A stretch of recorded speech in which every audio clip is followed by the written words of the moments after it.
So guys, we are here right now sa may Romana Elementary School diri sa may Hacienda Romana. Nagdulong kita guys no. Sa ilang mga kinahanglanon diri sa mga learners naton. And sa mga the question ligad guys. Hariyo. Hopefully makuha ni siya matapos ni sa.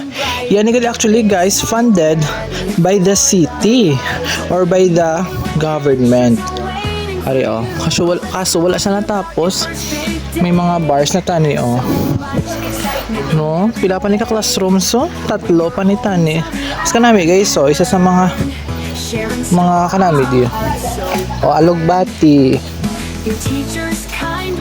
May mga kaalugbatihan di si mamo.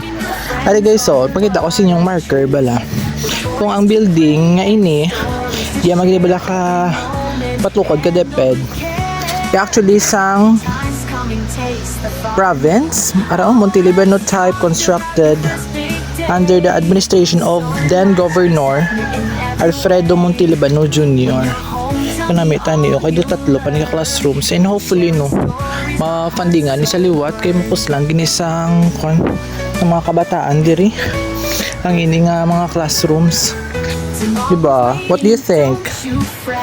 Fundingan na niya para mahumana ni diri sa Romana Elementary School diri sa syudad sa Victorias. And isa sa mga nanamian ko guys ito. Mga katanuman diri nila, kapayas, alugbati. Ano ay okra guys, ara oh.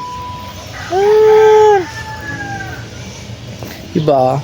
Ka-cute pa galing sa ila okra, ara oh. Hi okra or the lady fingers. Yan. Para guys, so ilang grounds.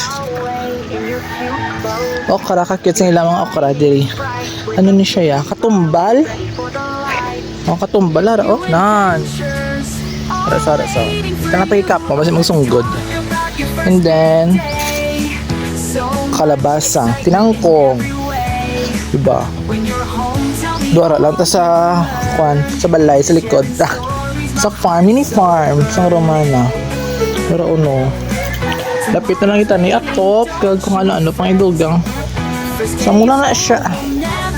Ang aton nga lagaw-lagaw diri kadali sa may Romana Elementary School. And shout out rin no sa aton mga teachers, sa aton nga principal, bagong principal si Sir Mac Wilson. Para siya. Okay. Bye.